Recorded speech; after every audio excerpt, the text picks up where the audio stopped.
कल्पना कीजिए, एक शांत कमरा है। कमरे में कोई शोर नहीं, कोई भीड़ नहीं। एक साधारण सी मेज रखी है, उस पर कुछ शीशे के टुकड़े, एक पुरानी सी लैंप की रोशनी और उस रोशनी के सामने खड़ा है एक आदमी। वो आदमी रोशनी को देख नहीं रहा, वो रोशनी को समझने की कोशिश कर रहा है, क्योंकि उसके लिए रोशनी सिर्फ उजाला नहीं थी, रोशनी एक सवाल थी। ये कहानी है उस इंसान की जिसने दुनिया को बताया कि ज्ञान के लिए महंगे लैबोरेटरीज नहीं, विदेशी डिग्रियां नहीं, बस जिज्ञासा चाहिए। ये कहानी है भारत के पहले नोबेल पुरस्कार विजेता वैज्ञानिक की, डॉक्टर चंद्रशेखर वेंकट रामन की। लेकिन आज हम सिर्फ रामन इफेक्ट्स नहीं पढ़ेंगे।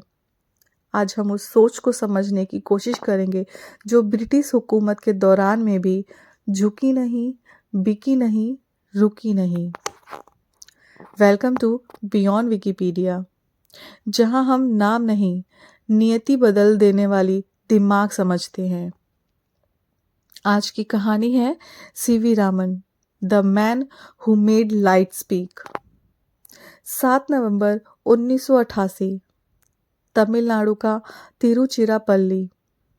यही एक साधारण ब्राह्मण परिवार में जन्म हुआ रामन का।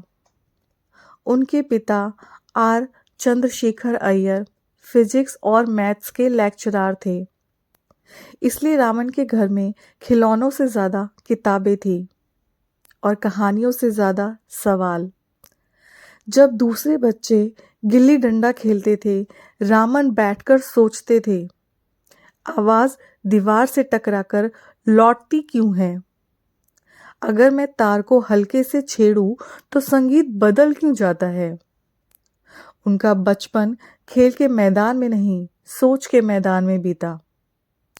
Curiosity was his playground.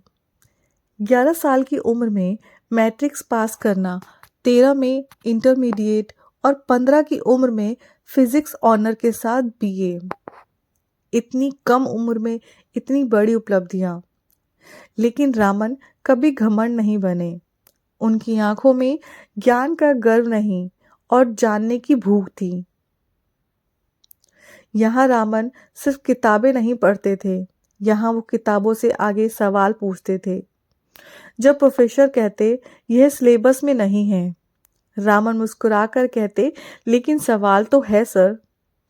18 साल की उम्र में उनका पहला research paper philosophical magazine UK में छपता है। सोचिए, 1907 का भारत, ब्रिटिश राज्य, और एक भारतीय छात्र ब्रिटिश साइंस जर्नल में अपना नाम दर्ज करा रहा है।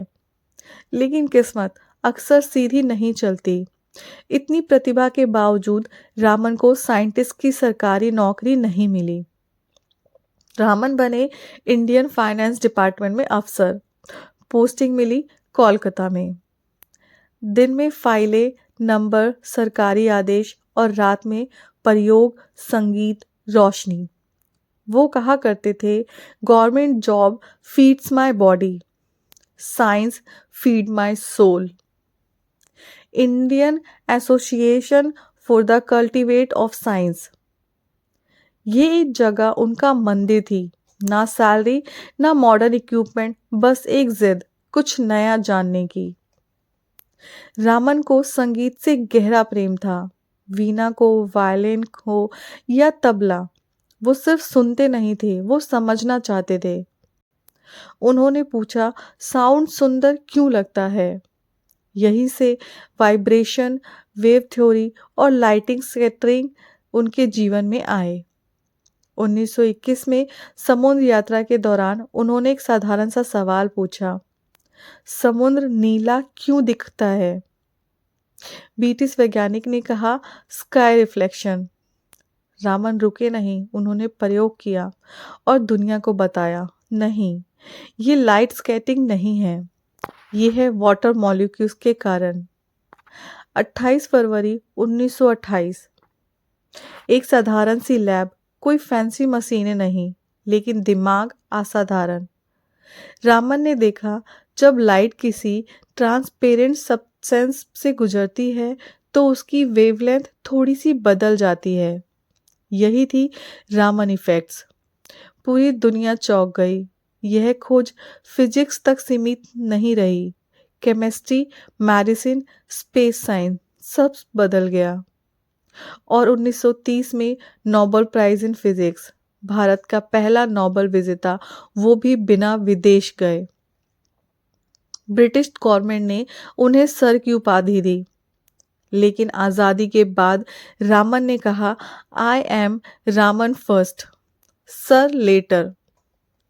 जब सम्मान नहीं मिला तो उन्होंने रॉयल सोसाइटी से इस्तीफा दे दिया, क्योंकि उनके लिए सम्मान पद से नहीं स्वाभिमान से आता है। 80 की उम्र में भी वो लैब में थे, प्रयोग करते हुए। 21 नवंबर 1970 एक सितारा बुझ गया, लेकिन उनकी रोशनी आज भी विज्ञान में है। सीवी रमन हमें सिखाते हैं, जिज्ञासा कभी बूढ़ी नहीं होती, साधन नहीं, सोच बड़ी होती है। भारत का दिमाग कभी कमज़ोर नहीं था, और साइंस भी एक साधना है। अगर आपको ये कहानी विकिपीडिया से आगे लगी हो तो आप सही जगह हैं। बियॉन्ड विकिपीडिया, जहाँ इतिहास सिर्फ बताया नहीं जाता, महसूस कराया जाता है। मिलते हैं अगली कहानी में। Thank you so much.